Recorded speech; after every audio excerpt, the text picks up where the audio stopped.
Excitement of the drawn match that the fans have had no hesitation in snapping up those precious tickets. And this evening they are also on their way to see the first ever floodlit All-Ireland final. What other history will be made today? Yes, the evenings may be closing in, but there's still important business to be done in this year's Hurling Championship. This All-Ireland replay between Clare and Cork will throw in at 5 o'clock. So an extra date on the GAA calendar and an extra day out for our panel as well. Cyril Farr, Liam Sheedy and Eddie Brennan are here with me to enjoy tonight's proceedings. Cyril, the donator of this cup, Liam McCarthy, died exactly 85 years ago today, September 28th, 1928. But we're still no closer to knowing who's going to claim the cup. And that's a great question. And in the last 3 weeks, there's been so much written and talked about the final, about the great final it was. Had Clare kind of thrown away their chance? Can Cork be as bad again? Or maybe they played as well as they were late. Cork got 3 goals, didn't win. Clare got 25 points, didn't win. And just looking at the cup there, it's hard to believe. Like, Cork are going for the 31st title today, whereas Clare are going, I think, for about their 4th. That just tell you the difference, like, throughout the years. Now, Cork will really believe today, Michael, that if they can stop Clare from getting a good start, like they got a good start the last day, most of the matches Clare are going 5 or 6 points up, Hurling great stuff. They'll be able to stop them from getting that start, get their own start going and put the pressure on Clare. Clare will be saying, listen, there's nothing to stop us from doing it again, play the way we can play and maybe knock in our goal or two and win this All-Ireland. But it's just hard to call. But usually in the replays, Michael, someone could win it well. And that's, you know, even just on to the boys coming in here to the match, there's probably going to be a due by the end of the match to see, which will make it completely different. Well, we had the same thing, Liam, last year, where we had drawn match, of course. A lot of people said Galway had a great chance of winning that. Next day out, there was an 11-point gap in it. Yeah, there was, but I think last year was a bit different. Obviously, Kilkenny were outstanding champions for a number of years, and they probably felt they got a second chance. And the one thing with great champions is you don't give them a second chance. Today is a little bit different. I mean, these teams are meeting for the 6th time this year today, which is unique, I'd say, in any year. So it's very much all up for grabs again. Look, at Clare will definitely feel, having to look back at the video, Clare will be the team that will have felt they left it after them the last day. You know, they played well enough to win the game by 5 or 6 points. You know, the goals in the second half dragged Cork back into the game. But, you know, it's even Stephen again. You know, I would say still, you know, Clare will probably feel that they should have done the business the last day and they would be the more confident coming in. But, you know, Cork are Cork, and you know the Rebels, if the one team that come and surprises on All-Ireland final day, it probably is this Cork team. So, but they'll probably need to play to a level that we haven't seen them play this year in order to stake that prize later on today, in my view. Eddie, I mentioned that the floodlights will be on for the match here this evening. Luckily, it is a fine evening here, so there shouldn't be too much need for lights. A perfect evening actually for hurling. It is, yeah. I suppose firstly we decided we'd hold on to it for the first full 12 months this year. We didn't want to let it go after 11, but we're clutching at straws at this stage now, Michael. But certainly a different occasion under lights. I played here once under lights in a league match, and it's definitely it's a different game altogether. It will be a factor towards the end of the match. It surely will. Thankfully now the evening is bright. We were contemplating whether we'd maybe leave them off if the sun stays shining, but look, it is that time of year where it's going to get muggy around, you know, 6 o'clock, so it will affect visibility. But for both sets of teams, it'll be the same. They'll have trained under lights the last couple of weeks anyway. The evenings are bet, so it'll be advantage to neither team really. But there is a danger sometimes when the ball goes up into the light and if in your line of vision little shadows come into play, and that can just take it that extra little half inch that could be the difference between catching a ball and not catching a ball and breaking for a forward. So that it could be a little thing like that could be the difference today. But it's brilliant to be back here, and another great occasion after the last day. I mean, we were surely given a great occasion, so great game of hurling. Well, that's what we'll be doing on a Saturday evening. Well, I suppose you would have to say a sense of anticlimax though, and relief as well, were the overriding features for both sets of players after the drawn first match. However, both camps are now fully recharged and ready for another tilt at winning the Liam McCarthy Cup. And for Conor O'Sullivan of Cork and Clare's Patrick Kelly, well, tonight Davy Fitz named an unchanged side during the week, but in fact there is a change, and it's not entirely unexpected. I think Shane O'Donnell is in at full forward there in place of Darragh Conan, but I think most people down in Clare knew that one was coming. It would have been on the cards, I think, the last couple of weeks, and you take 2 weeks ago when the 21s played, Dave McInerney taken off, Conor Ryan, Podge Collins, Tony Kelly, and Shane O'Donnell was the 5th that was taken off that day after maybe 10 minutes of the second half. So you'd been reading something into that. Was he the right man? Maybe Davy's looking at something a little bit different here. Shane O'Neill, you know, was able for the physicality of Darragh Conan the last day, so maybe he's going to try something different today. it mightn't necessarily be Shane O'Donnell that'll start full forward, Yeah. but you can see what maybe Davey is trying to think. He's trying to maybe move Shane O'Neill off the edge of the square and unsettle him a little bit. And the thing that we said the last day that Clare need to do maybe is go for a few more goals. He can certainly do that. I suppose, Liam, it's a little bit like the Dublin footballers having options off the bench. So really maybe what Davey just simply has done is he's changed the option here. Instead of starting with Darragh Conan, clearly he'll come on as an impact sub. Yeah, I think there's no doubt he will. I mean, as Sir pointed out, he does carry an injury as well. He's a man that struggles to train. So, but I mean, Darragh Conan is a potent forward. I mean, he was the best under 21 in the country in 2009, and he hasn't lost that skill. So, like, he would be a massive impetus to Clare coming onto that pitch with maybe a point or two in it with 20 minutes to go. And I could definitely see him making an impact because he is a really, really good player. But I'm not sure they were set up the last day to allow Darragh Conan to play to his strengths. He was isolated on his own. Shane O'Neill is very, very effective in a one-to-one situation, and I think he's a very, very difficult man to beat. I think Darragh Conan likes to have a few bodies around him and getting quality ball in. But I think, he still is a really strong option. In fairness to Shane O'Donnell, he's already got 2 championship goals in the championship already this year. So he's a proven goal scorer. I think what will be interesting to see is who picks up who, because I think Conor McGrath will now be seen by the Cork backroom team as being the main danger. I wouldn't be surprised to see Shane O'Neill now moving off Shane O'Donnell and moving on to Conor McGrath, but I guess that's what makes it intriguing before the teams line up at all. Of course it is. Yeah, the Munster champions Limerick, they faced both Cork and Clare in this year's championship, and the man who led them in both of those matches was their manager John Allen, and he is with Clare McNamara down pitch side. Yes, good afternoon, Michael. Yeah, John, you know a thing or two about these teams, having come up against them this summer. Who for you has the advantage ahead of the replay? Yeah, I suppose, if you were looking at the last day, you'd say certainly did Cork play way under their what you would see as their best, or did Clare play way above what you would see as their best? I think what's interesting about it is that probably the truth is somewhere in between. But what is interesting for me about it is that coming into the last game, you had all the talk about the tactics. Would Clare play the 7th back and so on?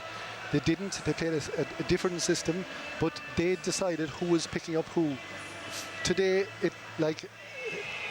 Cork have to do something to ensure that maybe that they grab back a bit of the impetus, because certainly the impetus going into the last day was all Clare's. Cork need to address that and come in with.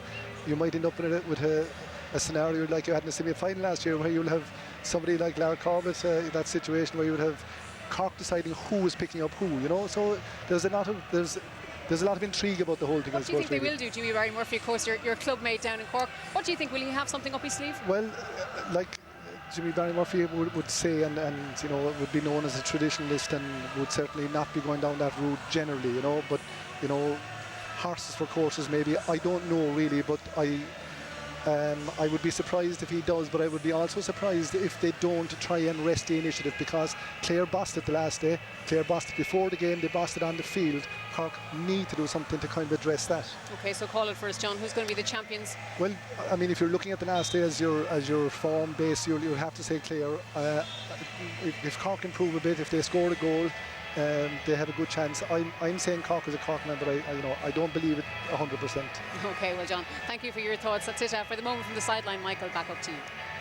Thanks, Sarah. And these are all the ifs, of course, of this All-Ireland final replay. Now, another event taking place here at Croke Park this evening is a Super 11 exhibition game in hurling. Now, this is part of an initiative by the GAA to promote this form of the game. But this particular one, it's a match between Munster and Leinster, and it does actually feature a number of well-known faces down there, including Tommy Walsh-Kilkenny's down there, Lara Corbett of Tipperary, Owen Kelly, Tip, also involved in that game down there as well. All right, time for our first break. We will be back with more in our build-up to this All-Ireland hurling final replay. Jimmy Barry Murphy.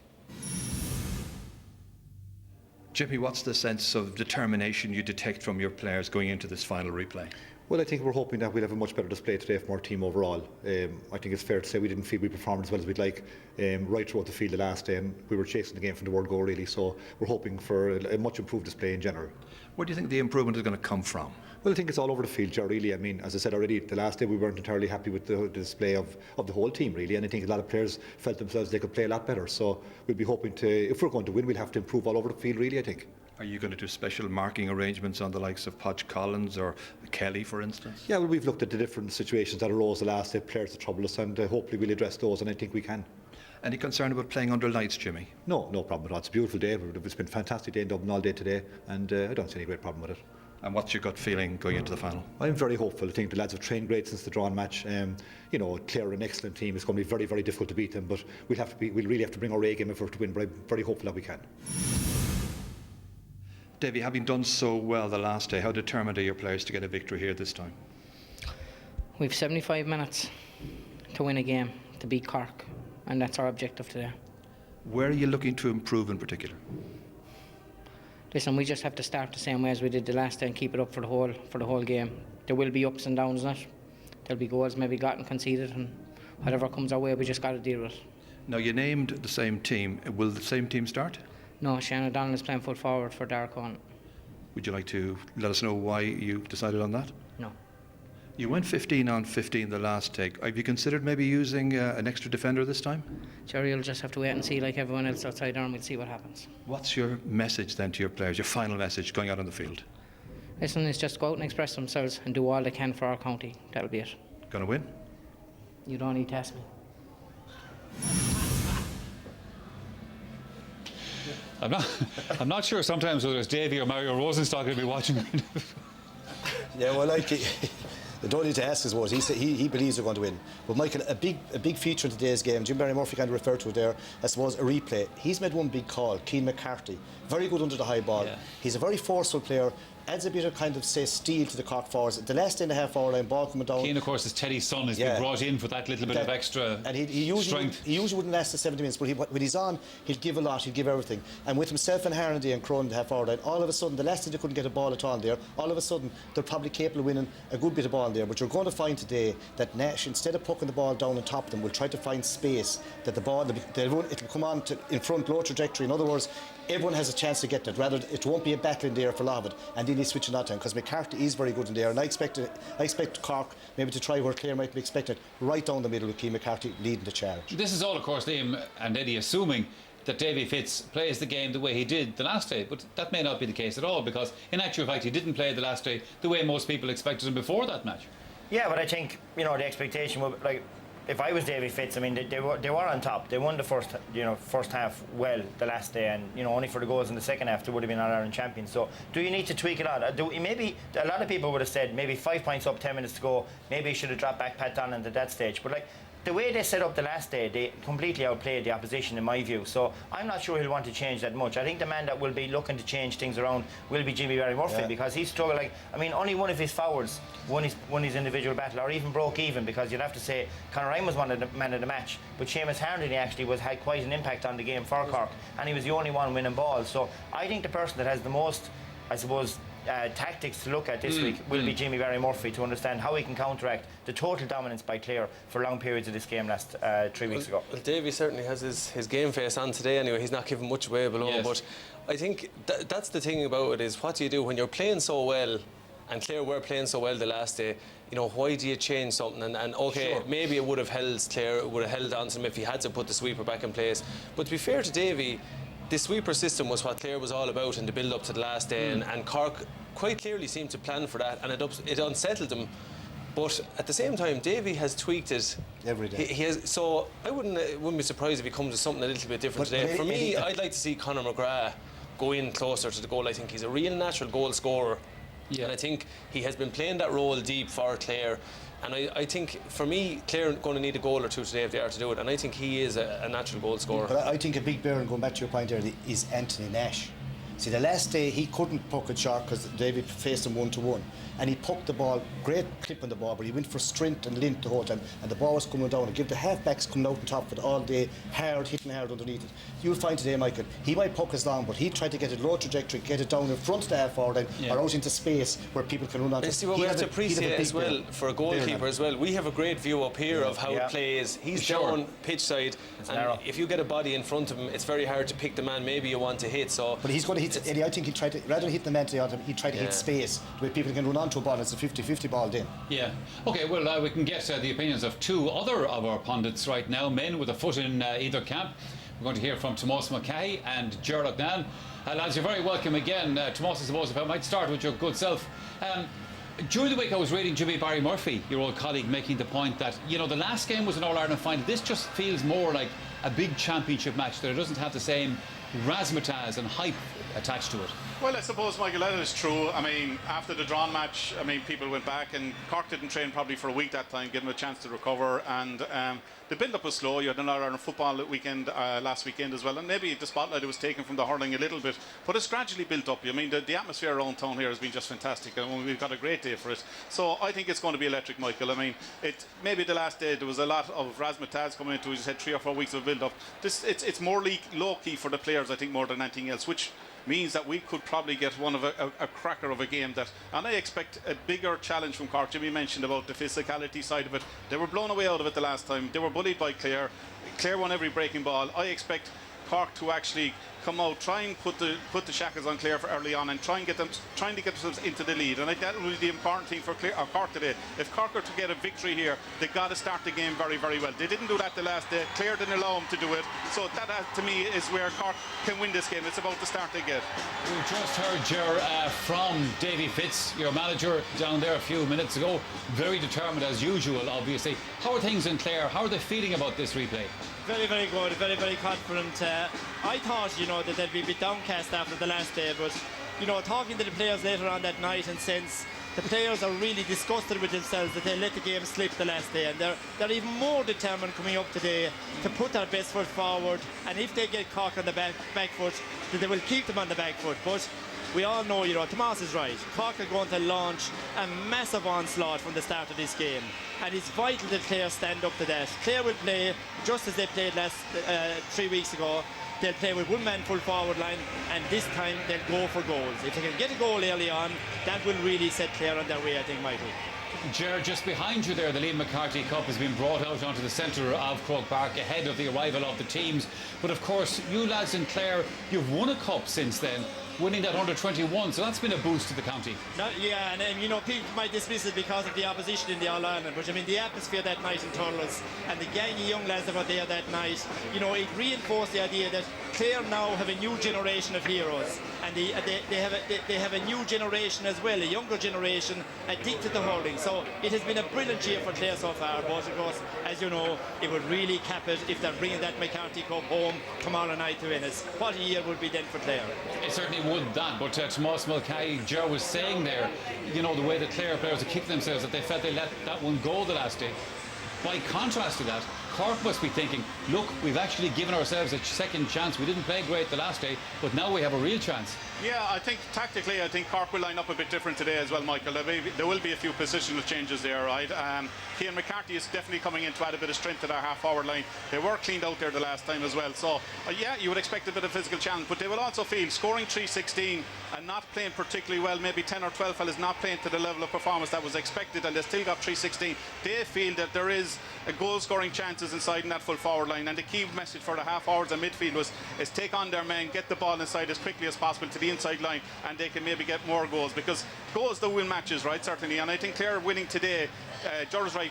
Shane O'Donnell going in, I think he's a natural goal scorer. He's a man that loves to get possession and take on his man and head for goal, and Davy would feel getting 25 points the last day, all they needed was one goal or maybe two, and they could have won that match by 10 points. Today might be something similar. They get 1 or 2 goals and they will be very difficult to beat.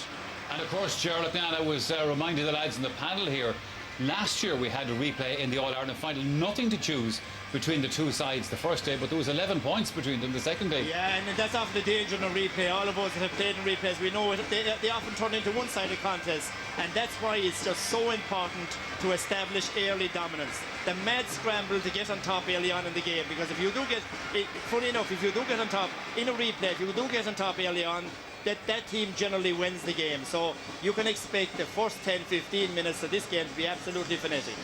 Ger, you didn't have a situation where you had an All-Ireland final replay, but you did find yourself in a big championship replay. How do you handle that replay then, and how do you try and get the players right for the next day? What do you do? Well, Michael, I couldn't actually repeat on television. So he's a bit like Davy, Michael. He's giving nothing away. He's a bit like Davy. Do yourself justice, I think, Michael. That is the whole thing. Reinforcing into the their fellas' minds that they let it slip the last day. They have another chance. They won't get one after this. This is the last one, and now is their chance to really show that they are a better team than Cork, because unless you have that McCarthy Cup going home in the evening, you cannot say that you have made a breakthrough. So that's the real driving force behind Clare tonight. Well, I'm sure, Gerlach Nan, the reception behind you for your Clare players must put the small hairs, as they say, standing on the back of your neck, because it's a very emotional thing. The few that is left. They won't be standing on my head anyway, Michael. But it is great. And you know what's terrific? The journey up this morning. I've come up so many times to Croke Park, never seen so many Clare cars, flags. The people of Clare have really taken this team to their heart. They really admire them because of their youth and their exuberance and the quality of their hurling. But, there's still that weight on our shoulder. Can we bring the McCarthy Cup home this evening? So it's so important, because it's only a breakthrough when you have a trophy. So to get that trophy, get our hands on that trophy by whatever means possible. If it means putting 15 into the goals for the 21-yard free, whatever they have to do to try and do it and bring it back to Clare tomorrow evening. No, that would be really defensive, Michael, when they're putting 15 into goals. But it is possible. It is possible. Anything is possible with Davy. But I think he's right. I mean, the Cork team as well have taken to this team, or the Cork people have taken to this team in a big way as well. They're very, very young. They're good crack around the place, right? And they've built up a great relationship. And I mean, the support coming up, it is just incredible. Where people gone for tickets, they've travelled the length and breadth of the country, because there was mayhem in the counties coming up to this. Nobody said it was going to be a sellout, and people thought the tickets would be freely available, but it was absolute mayhem. The demand, actually, Michael, this time, the demand for tickets this time was way ahead of the demand for the first day. So it just shows you the interest there is within the counties, and I think within the country in general. The eyes of the whole country, I think, not alone of the two counties participating, but of everybody, are on this game tonight, because both teams are new to it, they're young, and there's huge potential there for the future. So we are in for one massive contest in the next 70 minutes or so. We certainly are, Ger. We're looking forward to it. Tomás Mackay, Gerlach Nan, thank you very much indeed for your thoughts on all of that. So then, the teams are out on the pitch and raring to go. We are going to take one more quick break, and then we will be back for the throw-in of this year's All-Ireland. Well, the hurling replays are such a rare occurrence. This is only the 7th. It's the 8th if you include the 3 games in 1931. Michael, great for the fans, but energy sapping, I think, for the players. Well, I think it'll have been a long 3 weeks, Ger, but it's an All-Ireland final. That's gone out the window now, and I'm sure the players can't wait. I'd love to be out there. Some atmosphere, and look at what an occasion. I'm really looking forward to it. It certainly is all of that. Let's take a check on the 2 teams then. We'll start with Clare. And getting beaten 3 times was an unusual experience for Clare goalkeeper Pa Kelly. Prior to that, he'd been unbeaten in 3 of his 6 matches. The unlikely hero 3 weeks ago, Donal O'Donovan, starts once again at right corner back after his late point tied the first match. Where Pat Donnellan played will be revealed shortly. Will Clare revert to using a sweeper, or will he move into the centre of the field to lead his team? For now, Colm Galvin is listed alongside Conor Ryan, but the number 9 was the man of the match last time, playing centre back and getting among the points. This half-forward line contributed 17 points out of 25 in the drawn match, with Colin Ryan getting 12, all bar 1 from frees, and Tony Kelly on 3. And a change at full forward today as 19-year-old Shane O'Donnell gets the nod ahead of Darragh Honan, alongside Conor McGrath. Well, Cork's goalkeeper Anthony Nash got among the goals in the last match here, and his free-taking today will be watched with particular interest. Shane O'Neill was, by common consent, Cork's top defender throughout the drawn match, even if he was lucky to escape just a yellow card early on in that game. Brian Murphy at right half is the team's most experienced player. It's his 46th championship game and his 5th All-Ireland final match. No change made in the centre of the field today by Cork. It's Lorcan McLaughlin partnering Daniel Carney. Cork's major news is the selection of Cian McCarthy on the 40 today. He came on as a second half sub in the first final, did well enough, but was forced off with an injury. And in the full forward line, Patrick Horgan's 2 corner forwards today are Luke O'Farrell and Conor Lehan. Interesting time on the sidelines today, I think, as well. Cork led, of course, by the fiercely determined but more composed Jimmy Barry Murphy. And Clare, they're under the management of the equally determined Davy Fitzgerald, who remains one of the game's most colourful coaches. Does indeed. All right, back to Ger in a little while, but before that, Liam Sheedy, just want to talk to you about one aspect of this game. Clare got a great start the last day, didn't manage to sort of sustain that through it, but this is something that Davy Fitz has targeted through many of their championship games, getting that good start, making their mark on the match. Yeah, I've been watching them closely, I guess, ever since they qualified for the All-Ireland quarter-final. And, you know, they really have, you know, they're very, very young. So the one thing with a young team is a good start is really, really important, because I think young teams need confidence. And, you know, against Galway, you know, this is a match where it was, you know, very much 50-50. Galway were in the last year's All-Ireland, but they got a real stronghold on the game early on. And, you know, Conor McGrath gets through and he takes on his man and gets the goal. And Eddie was talking about his goal, but you can see there, 22 minutes gone, they've built themselves a 5-point cushion. And again, the last day, you know, they're very, very sharp. They're very switched in for a team that when they start. And like the last day, Colin Ryan straight over to Pat Donlan, and they work really, really hard for each other. And in fairness, this guy's been having a tremendous season. Podge Collins picks the ball over the bar. All of a sudden, again, they've snuck a 5-point lead after 20 minutes against Limerick. And here's the first score of the game the last day. You know, the game is only on a few minutes, and Cork have slept, and Derek Conan spots it and puts the ball over the bar. And, you know, they stopped a really good chance from Anthony Nash. But again, Colin Ryan, 8 points from frees the last day, and again, snaps that ball over the bar. And I mean, he got that 5-point cushion again. And I think the beauty about young teams is that when they get a good start, all of a sudden, they start to flow, they start to play. They'll be really disappointed. I think if I was Jimmy Barry Murphy, to counteract that, the interesting thing would be how would they react if they were that 4 or 5 points down. I think that's what makes today a little bit more intriguing. I think Cork will be looking to get the start. If Clare get a similar start, I think they'll be All-Ireland champions at 7 o'clock this evening. Eddie Brennan, Jimmy Barry Murphy doesn't need us up here to tell him that the lads need to get their hands on the ball a little bit more often early in this game, which was a problem the last day. Yeah, definitely. He needs his forward division to get stuck in as well early. I think it's an aspect of Cork the last day. It's been much spoken about that Clare dominated the physical exchanges, and for want of a better word, they bullied Cork, and I mean that in the best possible sense. I mean, sport is about that. And Clare, from the word go, and what they did, they either won the puck outs clean from Anthony Nash, or they won all the breaks. And we've seen, you know, 2 examples of it here, and they set up attacks from the word go. This the last one was Conor Ryan, you know, capping off his day.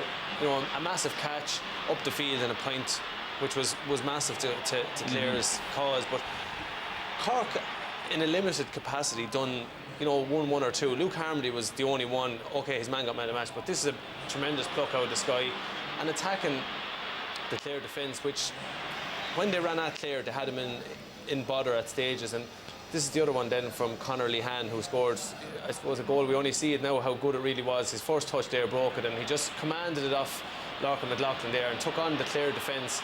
Probably shouldn't have been allowed to go all the way to the goal in the route he did. And, you know, even we said last day Patrick Kelly wasn't overly happy with it. But when I was in St. Kieran's College, we were blessed with some very good coaches, and Dennis Philpott, a Cork man, God rest him, was one of those, and he had a little term for what hurling was all about. It's a game of controlled aggression.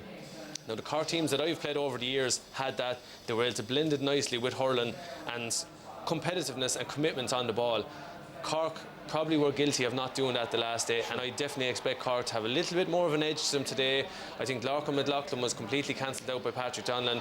I was looking at it here, there was a few of his runs were checked, and it's just part and parcel of hurling. It happens, and it's up to the player himself to deal with that. I certainly expect Cork will not stand back and allow Clare dictate the pace of the game from the start. No, I suspect they won't. Sir, you've kind of done a head-to-head, not necessarily 2 players playing against each other, but the roles and the influence that they will have on this.